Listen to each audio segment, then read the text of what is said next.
என்று தமிழ்நாட்டில் இருக்கிற ஒவ்வொருவரின் மனதிலும் அந்த குரல் வர ஆரம்பித்து விட்டது. தந்தை பெரியாரை தொட்ட பின்னால் இன்றைக்கு எந்த நிலைமையில போய் நிற்கிறான் தெரியுமா? இவன் பெரிய விடுதலை புலியோட மறுபரப்பு, விடுதலை புலி பிரபாகரனோட ஆதியே இவனுக்குள்ள வந்துருச்சு.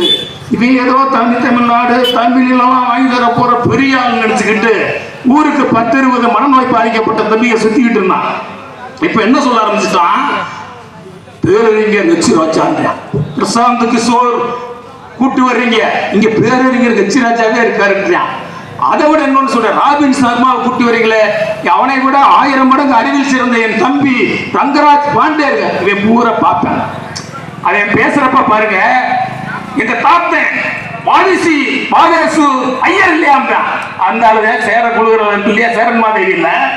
பார்ப்பனர்களுக்கு ஒரு தட்டு, நம்ம குடியானவன் தாழ்த்த போட்டு ஒடுக்கப்பட்டவனுக்கு ஒரு தட்டுன்னு பிரிச்சு வச்சவன் யாருன்னா அந்த வாரிசு ஐயர். ஐயே தாத்தனா பரிமார் கலைஞர் சூரிய நாராயண சாஸ்திரி அவன் பேசுறாரு பூரா பார்ப்பேன். அவன் இன்னைக்கு எந்த நிலையில போய் நிக்கிறேன்னு சொன்னா, விஜய்னு ஒரு நடிகர், அவரும் ஒரு தேர்தலில் காணாம போயிடுவார். ஆனால் அந்த மனநலம் பாதிக்கப்பட்ட தம்பிகள் ஊருக்கு அவர் முன்னாடி போறான்னு பயந்து போய் இன்னைக்கு திமுக காரங்கிட்ட பெரியாரிஸ்ட் கிட்ட என்ன பொய் சொன்னாலும் எடுபடாது.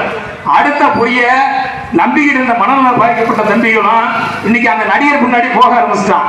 இப்ப அவனை தக்க வச்சுக்கிறதுக்கும் தற்காத்துக்கிறதுக்கும் அவன் கையல்வெளி அந்த ஒரு பெண்ணை பத்தி இன்றைக்கு தமிழ்நாட்டிலே மட்டும் தந்தை பெரியாரின் ரத்தமங்கள் சுதந்திர வந்து கொண்டிருக்கிறது. ஆனால் இந்த 10 வருட பிஜேபி ஆட்சிக்கு வந்தது முன்னால் இன்றைக்கு வட மாநிலங்களிலே, இந்தி பேசுகிற மாநிலங்களிலே மொழிபெயர்ப்பு செய்து தந்தை பெரியார் இன்றைக்கு JNU பல்கலைக்கழகத்திலிருந்து இன்றைக்கு வடநாட்டிலே இருக்கிற அனைவரிடத்திலும் சென்று கொண்டிருக்கிறார். தந்தை பெரியார் தமிழ்நாட்டிலே ஆற்றிய பணியை வட குளத்திலே ஒருவர் ஆற்றியிருந்தார் என்று சொன்னால் இந்த ஆரிய கூட்டம், பார்ப்பன கூட்டம் ஆட்சிக்கு 500 ஆண்டுகளாலும் வந்திருக்க முடியாது. ராஜராஜ சோழன் காலத்திலே இந்த ஆரிய கூட்டம் பாப்பானுக்கு, அந்த பார்ப்பனர்கள் அந்த ராஜராஜ சோழனுக்கு போய் நான் தான் பூசாரி, நான் தான் கடவுளுக்கு நேரடியான ஏஜென்ட், நான் சமஸ்கிருதம் சொன்னாதான் உன் கடவுளுக்கே சக்தி வரும் அப்படின்னு அவன் பயந்து நம்பி கங்கை வென்றான் கடலம் கொண்டான பெரிய பெரிய கதையெல்லாம் சொல்லுவான் அந்த சீமட்டி பையன் மேடையில். ஆனா சதுவேதி மங்கலங்கள் நீங்க இதுல போனீங்கன்னா திருச்சி கரையோரம் பூரா தெரியும், மங்கலம் மங்கலம் தான் வரும். அந்த மங்கலங்கிறது பூரா பார்ப்பானுக்கு அந்த அரசர்களால் இனமாக கொடுக்கப்பட்ட நிலம். அதுல குண்டிகாட்டி மானியம் ஒன்று இருக்கு. அந்த பார்ப்பன நல்ல சிவப்பா இருப்பாங்க. நம்மளால பூரா வெயில அலைஞ்சு ஆடு மாடு மேய்ச்சி வயக்காட்டுல விளைஞ்சு கரையே எடுப்பான். அப்படி இருக்கிறதுனால நம்மளுக்கு கருப்பா இருக்கிறவங்களை கண்டா பிடிக்காது, கருப்பா இருக்கிறவங்களுக்கு சேப்பா இருக்கிறவங்களை கண்டா பிடிக்கும். வடிவில் சொல்லுவாப்புல, சேப்பா இருக்கிற பொய் சொல்ல மாட்டான்டா அப்படின்னு சொல்ற மாதிரி அவன் சேப்பா இருந்தா எனக்கு ரொம்ப பிடிச்சதுனால அந்த பெண்கள் ஆடையின்றி எவ்வளவு தூரம் ஓடுகிறார்களோ, 1 கிலோமீட்டர் ஓடினாலும் அந்த பாப்பானுக்கு தானமாக கொடுத்த அன்னைக்கு இருந்த தமிழ் அரசர்கள். நீ சொல்றேன் பாருங்க, அந்த வெற்றி வரலாற்று பெருமை. பேசுறது பூரா பிக்காளித்தனம். அவன் பேரே பிக்காளி பெயர்.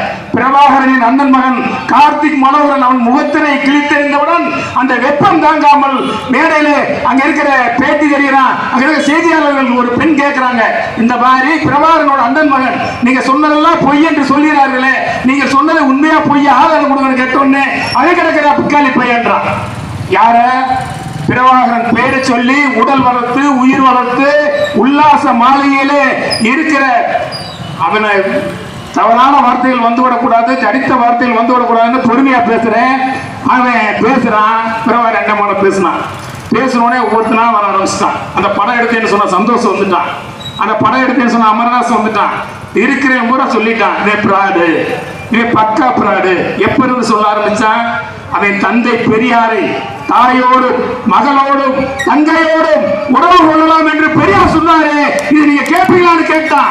அந்த திருட்டு நாய்கிட்ட ஆதாரம் கேட்டா நான் கோர்ட்ல கொடுக்குறேன்.